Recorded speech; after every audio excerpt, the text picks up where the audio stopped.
Ladies and gentlemen, good afternoon and welcome to International House, the University of Sydney. Chancellor, members of council, fellows, alumni, residents, staff and guests. Thank you to everyone who is present here today and to those joining us online from around the world. Before we begin proceedings today, I would like to acknowledge and pay respect to the traditional owners of the land on which we meet, the Gadigal people of the Eora Nation. It is upon their ancestral lands that the University of Sydney is built. As we share our knowledge, teaching, learning and research practices within this university, may we also pay respect to the knowledge embedded forever within the Aboriginal custodianship of country. The International House Candlelight Ceremony is a time to celebrate the end of the academic year and to farewell our departing residents. This event is also a time to mark the closure of the IH building for redevelopment. This is a momentous occasion in the history of International House. To open today's event, it is my pleasure to welcome the Chancellor of the University of Sydney, Belinda Hutchinson.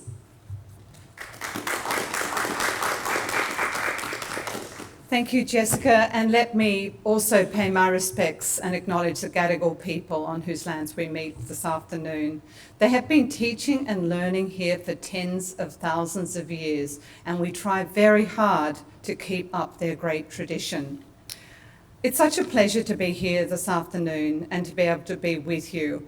What a challenging year it has been for all of us, and I do want to thank the leadership here at International House for really more than rising to the occasion in dealing with the challenges of COVID-19. So I'd particularly like to welcome the Chair of the International House Council, Jackie Korhonen, and President of International House's Alumni Association, Rowe-Nurse, Chair of the International House Members Association, Judd Zan, and to all the residents and staff and students at International House. We're really disappointed that we can't have more people in the room tonight, this afternoon, but of course, obviously, given ongoing restrictions, that's just not possible. But it's terrific that we have so many of you joining by video. Our whole life seems to be about Zoom today and Microsoft Teams, but you're very, very welcome, and we're just absolutely delighted you can join us, even if it's online. We're here today for a ceremony that dates back to the first term of the House's operations. The House was full with 61 Australians and 65 international students. At that time, those 65 represented 10% of the university's international student base. How different it is today. Jessica tells me that there were some misgivings about whether the traditional International House candlelight ceremony would work in the Australian scene, but with the modification of having the pledge taken in each resident's first language, it was an emotional experience, and it has continued to be so ever since. This year in particular, the ceremony has an added poignancy. It's the last time that the candlelight ceremony will take place here for some period of time. As we move towards the end of the year and the closure of International House for redevelopment, my hope is that the residents past and present will continue to pass the light of friendship and mutual respect and understanding amongst each other and to the wider community. The culture and values of International House can transcend the redevelopment of this particular site. The lifelong friendships, the greater understanding of the world, the acceptance of diversity, the development of global citizens, and future global leaders. This is the legacy that International House should be very proud of, and it will continue as we await the building of the next new site for International House here, and we're very excited about the opportunities for the future. Since its foundation back in June 1967, the building has had residents here, and they've lived through an extraordinary history. They've lived through the Vietnam War, the assassination of John F. Kennedy, Martin Luther King, the first man landing on the moon, the emergence of the internet, September 11, and now the COVID-19 pandemic. In a world that has seen so much displacement, isolation, and fear, International House has always served as a welcoming and safe space. A home where students from all around the world could get a greater understanding and insight into what it means to be from a different country, what it means to be from a different culture and background. A place where cultural barriers could be crossed to allow lifelong friendships, unions, and even marriages. Early this year, I had the great pleasure of having a dinner with Alan Moss, who was the former CEO of Macquarie Group, and also Irene Kwong Moss, who was the Federal Race Discrimination Commissioner, the New South Wales Ombudsman, and an ICAC Commissioner. They met here on this site and have had a very long and happy marriage, and they reminisced about their time here. It was actually a joy listening to their story of how they met here and how much International House meant to them. This year, things, however, have been very different. With classes online, many residents went home. With physical distancing, regulations, social and cultural events had to be cancelled. The daily practice of conversing and connecting around the dining table here in this room just had to have some very burdensome restrictions. 2020 has required an added commitment, resilience, and imagination from the International House community. And yet, the sense of connection and camaraderie has continued. Learning and acceptance has endured. Mutual respect and understanding has continued, and lifelong friendships have been formed. There are opportunities when times are good, when times are challenging, and when times are in change. Today marks the end of the time here on this site as it currently stands.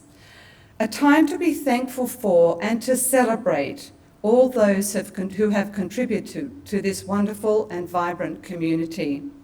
And a time for us to acknowledge that International House is a home for our students from all over the world, a home that for the time being will transcend bricks and mortar, and hopefully that community will stay very close together until we're able to be together again, opening another fabulous and inclusive International House. Thank you for having me this afternoon. It's a wonderful occasion.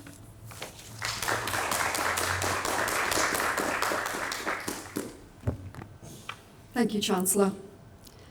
The Candlelight Ceremony, as you have just heard, is traditionally held at the end of the academic year. Residents representing the many nations, regions and cultures in this house will recite their pledge in their own language and light their candle from the central candle. Normally, residents would return to light the candle on the tables of others in the dining room. But today, unfortunately, due to COVID-19 restrictions, we are holding a modified version of this ceremony. The pledge and the lighting the candles by residents is a symbol of the spreading of spirit of international understanding and friendship. And we hope that they will continue to pass this message on to others wherever they go. I now invite the chair of IHMA, Judd Zahn, to commence the ceremony. Thank you everyone for joining me today in what appears to be the last candlelight ceremony in this building, but will hopefully be succeeded by many more in the future. Without further ado, representing China, Ricky Zhang, Lindsay Rui, and Astrid Liu.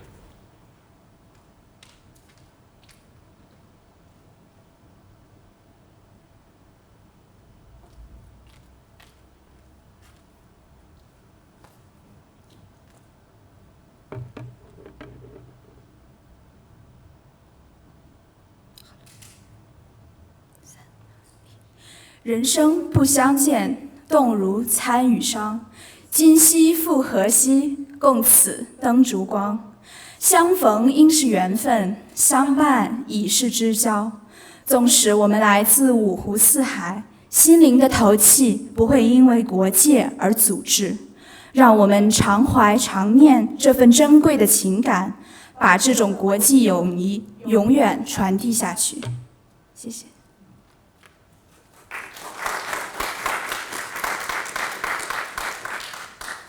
Now, representing the Cantonese speakers of China and the Cantonese speakers of Hong Kong, Anita Mak, Toby Wong, and Adrian Wong.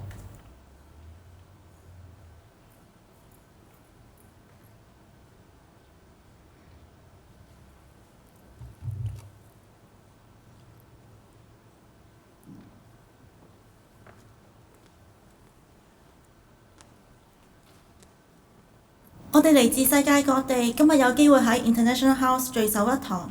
我哋承諾會將呢度溫暖嘅愛、友誼同埋包容，好似呢顆燭光咁傳承到全世界每一個角落。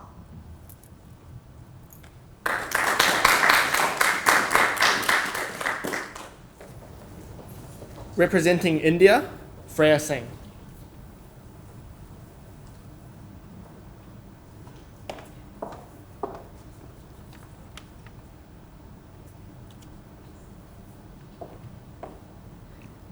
जैसे रोशनी रोशनी से आती है और जैसे दूसरे के लिए प्रेम और दया आपस में बनती जाती है, वैसे ही हम जो दुनिया के हर कोने से आए हैं और एक साथ एकता में इंटरनेशनल हाउस में रहे हैं, एक दूसरे से ये वादा करते हैं कि हम जहाँ पे भी हो, हम ये रोशनी का चिराग आगे बढ़ती रहेगी।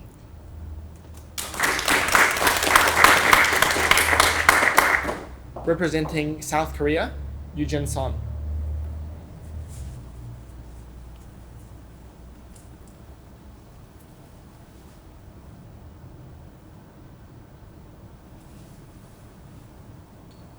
촛불로 촛불을 켜듯 사랑과 우정과 친선을 전하여질 것이다. 세계 도처로부터 이곳 인터내셔널 하우스에 모인 우정으로 얽힌 우리는 가는 곳마다 이 사랑과 우정과 친선의 촛불을 밝히고 전할 것을 약속한다.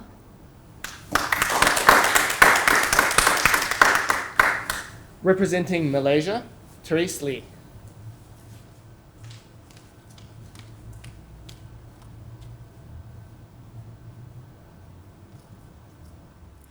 Selamanya sinaran cahaya menimbulkan cahaya baru. Semoga perasaan kasih sayang, persahabatan dan semangat menghibur disampaikan dari satu sama lain. Sebagai penduduk-penduduk rumah antarabangsa, kita berhimpun dari pelbagai negara dan bergerak akan menyebarkan cahaya ini kemanapun kita menuju pada masa hadapan.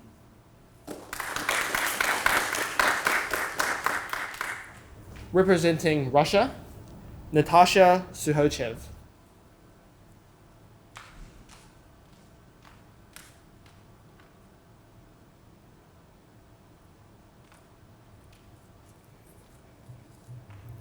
Как свет рождает свет, так любовь, дружба и доброжелательность порождают от одного другому. Мы, которые приехали из многих стран, чтобы жить в одном сообществе International House, обещаем друг другу передавать свет, куда бы мы ни пошли.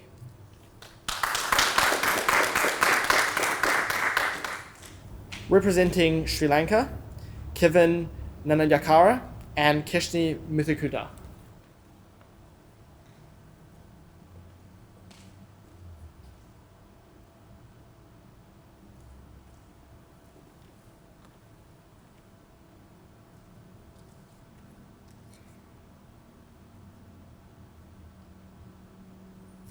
අයුබෝවන් ආලෝකය ආලෝකය ඇති කරන්නක් මෙන් ආදරය මිත්‍රත්වය සහ සහයෝගීතාවය අපි එකිනෙකාට උරුම කරන්නෙමු.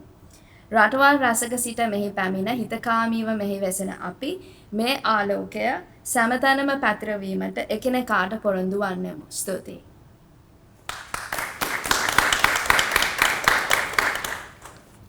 And now finally, representing New Zealand, Alyssa Chia. Representing Australia, Lachlan Glance, Jennifer Spence, and Noah Ashton.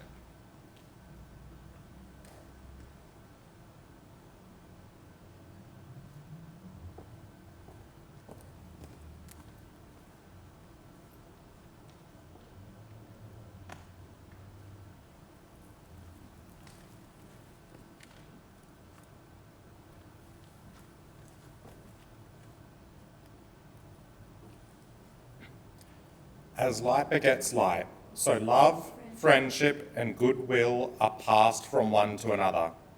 We who have come from many nations to live in one fellowship at International House promise one another to pass the light wherever we go.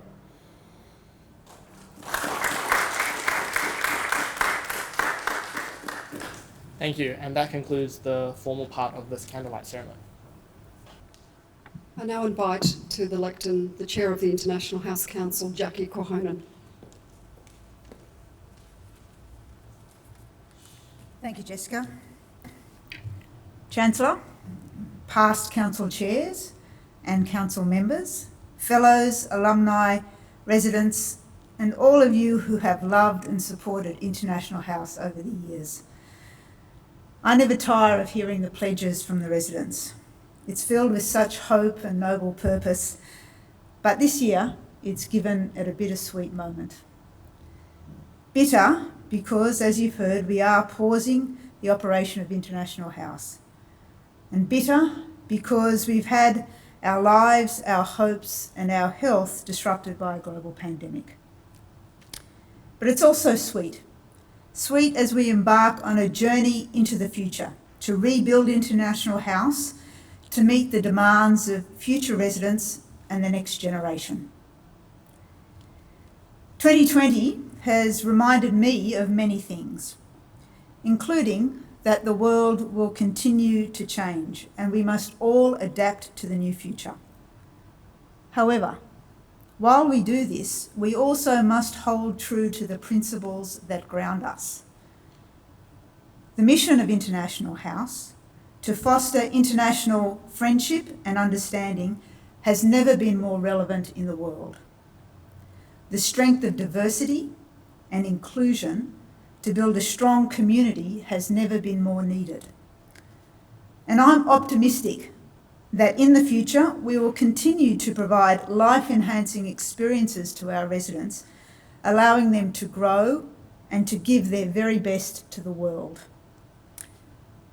Thank you to the many people who have made International House successful over the years, and to the current staff, council members and residents. It has been my privilege to know all of you and to be involved with International House, and I look forward to continuing to work as we set about rebuilding the house. So sadly, 2020 does mark the end of a chapter. But like a good book, we should look forward to the next chapter, when we can all come together and celebrate on this site in a different building the next phase of the journey of the Sydney University International House. Thank you, Jessica.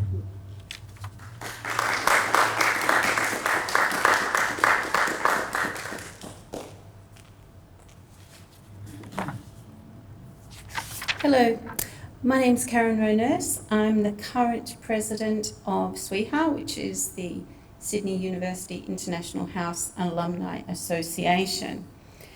And good afternoon, and thank you for coming, and thank you for all those people who are Zooming in. Before I start our speech, because here we are, right at the end, I'm speaking on behalf of the alumni, and I really wish to acknowledge the land on which we stand and the people who've looked after it, the Gadigal people of the Eora Nation, and recognise the elders past, present and future who will be nurtured on this site, we hope. I wish to acknowledge the leadership and service to the House of the directors and the staff, from all the way from Graham to Graf to our current director, Jessica, and those hard-working and dedicated people who've made the house what it is. So I'm addressing the residents mostly, and I'm speaking on behalf of the alumni to welcome you into a new relationship with International House. As alumni who've lived here, loved it, grown up here, and learned a lot about being a person here. The house may be shutting, and it may be closing as a focus for the meetings, the friendships that we do, but I think the alumni will endeavour to keep those going through activities and social media. We'll be running our round table next year, so look out for that on Zoom. And we're trying to put together a program that people will be interested in attending. But what I would like to say to the residents and those, the most important things about International House is not the building, as much as we love the building. It's what we've learnt here. And it's those formative years that create foundation stones for our personalities, for our souls, and for us going forward into the future. I wish I'd written this more neatly. I'm having very trouble reading my own writing. I don't write much these days. I tend to type, so there you go. I came to the house as a shy, quiet 18-year-old from Wollongong, not much experience of the world. And from my own experience, International House opened my eyes. It also created something very important with me, and it's very important today, and it made me not afraid of the other. Because when I came here, everyone was the other. People were different, they had different religions, they were different colours, they had different nationalities, they had different ways of believing in things.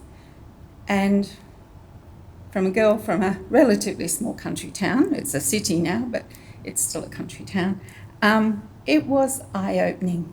And so everybody's spoken about the importance of acceptance and understanding and being able to see someone else's point of view. That is the great benefit that you will get and you take away from International House. While I was here, I celebrated many festivals, all from different nationalities and religions. And I think those things made us realise that we are the same. We believe in the same things. We live, we love, we learn about loss as well. And there are many people in this room that forged friendships that have been long-lasting since they came here. I too have friends that sit like foundation stones in my soul. I may not see them all the time. We are on different continents, different cities, but they remain with me and they are part of my future. The Chancellor was speaking about some of the wonderful people who've come through these halls, doors. Many of them do go on to change countries and change corporations. Many of us don't. I'm one of the many that don't, but I do try and change my small corner of the world.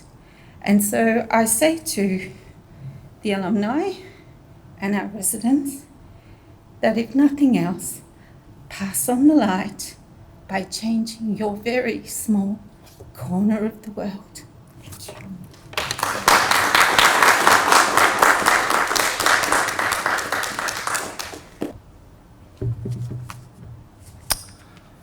Good afternoon, everyone. Distinguished guests, council, alumni, residents, and friends all around the world.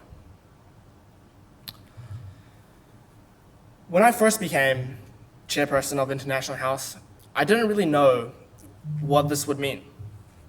I had just had one semester here, and I had an amazing time meeting friends from different countries from all around the world. I met amazing staff, I had amazing friends, and I also met my girlfriend as well. So I could say that it was one of the greatest semesters of my whole life. But I was young, and at 18 years old, I had no clue what was in store for me when I became chairperson of the International House Members Association. So in my brief speech, I'll quickly go over what it was like to be in International House in the year of 2020. We started off assuming it was going to be a normal year, and being very energetic and being very passionate, I thought it would be amazing to run 26 events in 2 weeks. And although it was amazing and so fun, my dreams weren't that nice during those 2 weeks, as all I could think about was what was happening the next day, who had to do this, who had to do that, and you could say it was almost a little bit haunting. But then after that, things became more eerily silent due to the COVID-19 crisis. And that's one of my biggest regrets as chairperson of IHMA this year, is that because of this pandemic, there were so many potential memories, so many possible new friendships, so many events that could have been held, but were lost forever. Despite this, I would like to say that all of the residents in International House tried extraordinarily hard to continue to embrace the values that International House has stood for many decades in the past.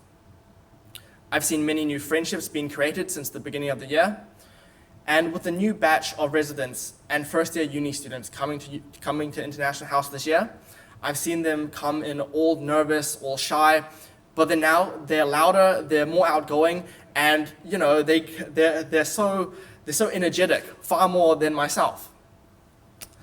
And that is something that I really, really love to see this year. Now, traditionally, I believe that the candlelight ceremony is not a time to end, but it is a time for beginning. And traditionally, I would also be introducing the next chairperson of IHMA here at the ceremony. But as you can see, because this is the last time the candlelight ceremony will be held in this International House, there is no chairperson standing next to me. But nonetheless, I will introduce this chairperson. He or she has not been chosen yet, but I hope at least he or she will be watching this speech right now. So, to that future chairperson, I say this. I know you are determined. I know you are encompassing. I know that you are amazing, and I know that you will definitely embody all of the amazing values at International House. And I wish you all the best to promote peace, prosperity, and cultural acceptance at the new International House. Finally, I would like to say that this is definitely not the end, and it is only the beginning. And I really, really, really can't wait to see what is in store next for International House and what amazing things the residents, past, present, future, will continue to achieve. Thank you very much.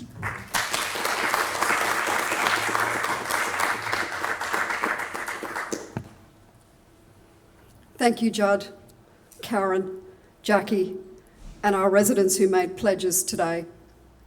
And a special thank you to our Chancellor, Belinda Hutchinson, for being here as well. As the fourth Director of International House, it is an honour and a privilege to have served this wonderful institution for the last 18 years. It is truly a unique community of scholars. I have contemplated over the years what is so unique about International House. I think it's because you meet so many talented, dedicated, and culturally diverse people from around the world, and you can learn so much from them. And over time, you become immersed in a vibrant and engaged community.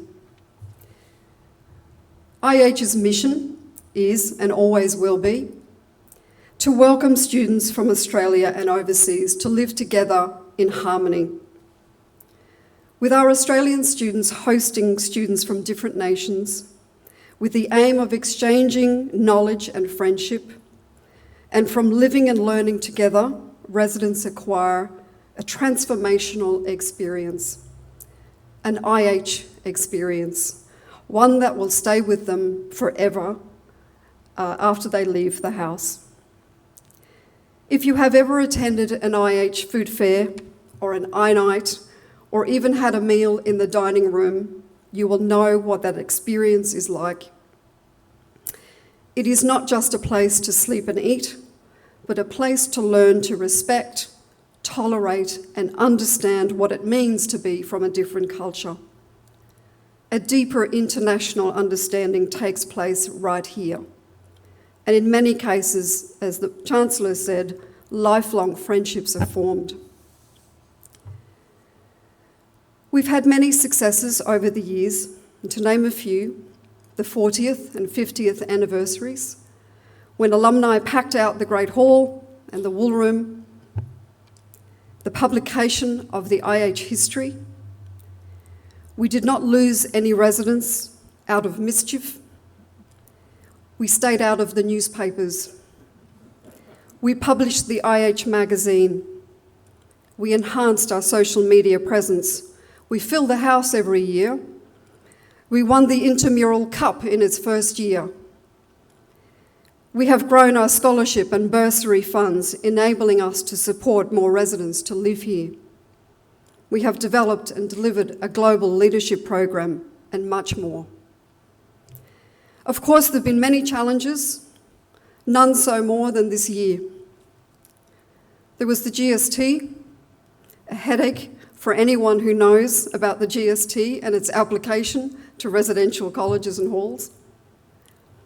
The catering, it's been hard to please 200 culturally diverse people from around the world all of the time, but I believe we succeeded for the most part, and particularly since we brought our catering in-house. This is a credit to our dedicated catering team. We have welcomed and cared for our residents each year, despite our limited resources. This is a credit to our office team. The house has regularly cleaned and tidied, and we have looked after our facilities regardless of their age and condition. Again, this is a credit to our housekeeping and our operations team. The IH redevelopment project is a challenge.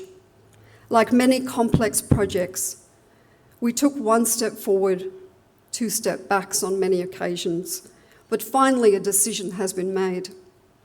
In the end, what really matters is that there will be a new international house on this site, City Road. There are many good memories for me at International House. All of the international nights, the food fairs, they're all very special occasions, and I don't think I've missed any over 18 years. Our flag and candlelight ceremonies and formal dinners each year always bring back fond memories. But for me, the most enjoyable and pleasing thing about my time at International House is seeing the newly arrived residents grow from quiet, reserved young students into more confident and engaged students who go on to graduate or to study postgraduate studies. And many years coming back later as successful professionals in their chosen careers. This fills me with great pride, just knowing that IH has helped our residents to successfully transition from university life into confident global citizens. In concluding today, I would like to acknowledge the contributions of the many people who have contributed to the life of International House. I would like to thank so many people who contributed their time voluntarily to support the governance and operations of International House. A sincere thank you to our donors who have financially supported our scholarship and bursary funds that have helped so many residents to live at IH. There are way too many people to thank individually, so in short, I would like to sincerely acknowledge and thank the following for their support over the years. The former directors of IH, the IH council members, the Swehar committee members, the IHMA committee members, the IH staff and university staff, my IHWW colleagues around the world, and my colleagues from the affiliated residential colleges at Sydney University. And last but not least, and most importantly, the residents and the former residents of International House. There are a few people I would like to personally acknowledge for sharing their time and experience with me over the years, and I'm very grateful for their support and encouragement. Thank you, Graham de Graaf, and to Dr. Laura Selms as well. Ruth Shatford, Margaret Harris, Jackie Korhonen, and the members of the IH Council. This is not how I imagined 2020 would be, nor is it how I envisage how my tenure as the Director of International House would end. I had hoped I would open a brand new, larger, state-of-the-art facility, but it's not to be. I do, however, look forward to visiting the new International House and supporting it in its endeavours. I hope that you will join me in supporting the new house in whatever way you can. International House is a unique community of scholars. It is a unique institution on this campus that contributes to the mission of fostering international understanding and friendship. The house and its mission are important today as it was when it first opened, and it should never be underestimated. To conclude this event, we will now play a recorded message from the Vice-Chancellor, Dr. Michael Spence. Thank you. What a remarkable community International House has been over such a long period of time, bringing together people from Australia and people from around the world in friendships that I know have lasted through the decades. There are many people that I've met who've married subsequently having met at International House, but not just those kinds of relationships, but deep bonds of friendship between individuals and between countries have been formed in that remarkable place. And so it is sad to see a suspension of operations at International House after such a really very difficult year, a year in which social distancing has been inimical to much of the pattern of life of International House. And I can only say that I look forward to the time when we are over this and when there is a new phase in the chapter of your remarkable community, when International House again is able to bring together students from all over the world and from all around Australia. In the meantime, I'd like to thank Jessica and to members of the council over all of my time as Vice-Chancellor here at the University of Sydney, to thank you for your support for our students, your support for the university community, but most of all, for your support for that remarkable vision, which is the vision that founded International House.